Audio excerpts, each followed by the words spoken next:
Hello and welcome back to my blog. This is number 108 and it's called The Point.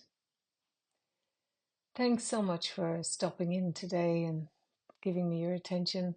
I know that there are a million other things deserving of your time. I hope that you've been taking good care of yourself since I last wrote. It has been a while. Well, spring has sprung here in the southern hemisphere and very welcome it is too. After what has felt like a long, cold winter in comparison to the long, hot summer that went before it. I do love springtime. It's when I feel most alive. And thankfully, it's helped to pull me back out of a dark spell that I've gone through this year. Honestly, this year has been hard. An end. The end. Lots has happened since I last wrote. My youngest child became an adult. Matilda turned 18 earlier this month.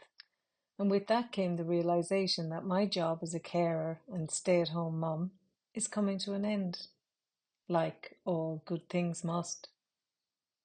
The other big thing that has happened is that I typed the words "the end" to the first draft of my 82,000 word novel.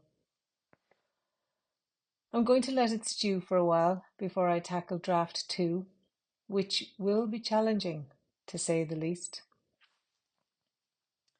5 years since my first blog. Can you believe it? Today marks 5 years since I published my first blog, Coming Out.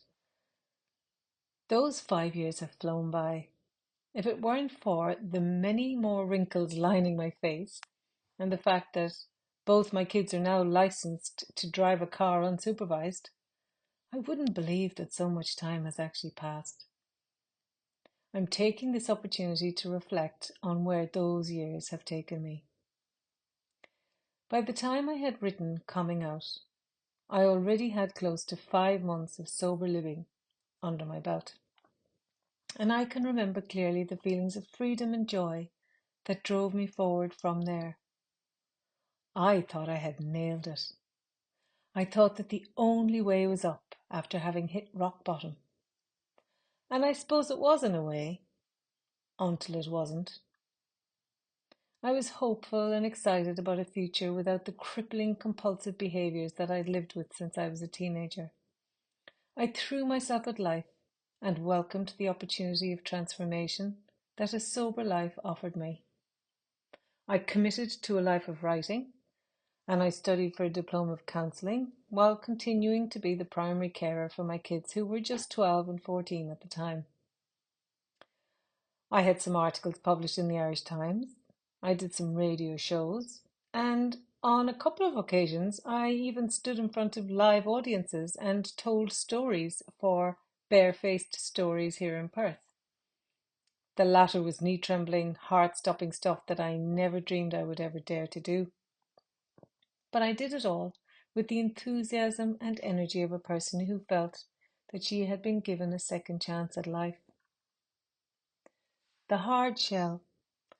The space in between all of that was where the hard work of facing myself happened.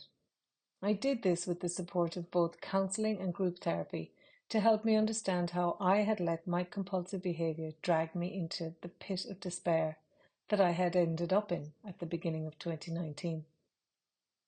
Over the next few years, I slowly picked away at the hard shell that I had encased myself in. I discovered the truth about the destructive relationship I'd had with myself from a young age. I learned that my compulsive behaviour was driven by a need to comfort the part of me that felt alone, unloved, unworthy, and disconnected from the world. From the outside looking in, it appeared that I had it all. I'd had an incredible career in London. Then I married a tall, dark, handsome man who gave me 2 beautiful children. I had the fancy house, a decent car, money for holidays. Yet I was as miserable as the child crying at their own birthday party. I was riddled with guilt for feeling that way. Certain family members would tell me to cop myself on, that I didn't know how good I had it and couldn't I just be grateful and positive. That compounded the feelings of worthlessness. I felt judged. I felt stupid. The wine took the edge off those feelings. It helped me through it at the time, but it didn't change anything in the long run. I just stayed right where I was, stuck in a joyless place. Turned myself into a victim. As I've shared before, counselling gave me a brand new perspective on life. It was the first time that I'd ever felt heard and not judged after I'd shared the innermost, darkest things that plagued me. I felt lighter for having my experience of life validated by a compassionate counsellor. It gave me the space to learn and to heal. In that safe space, I felt comfortable exploring the parts of me that were despairing. I saw how I had spent a lifetime craving something that lay completely out of my control. I had craved the unconditional love and close bond of a mother who I had spent a lifetime in battle with. I had turned myself into a victim because I felt broken without it. I fled Ireland at the tender age of 18 and made a pledge to myself never to rely on anyone ever. I ran, but I couldn't hide from myself. So I drank and smoked myself into oblivion. I became a lost cause to myself. I buried my shame deep within, thinking it would just rot away to nothing. But it doesn't work like that. Whatever we bury within festers until we find the courage to face it. It was a scary process, admitting to myself and my counsellor how I'd messed up, but it had to be done if I wanted to change.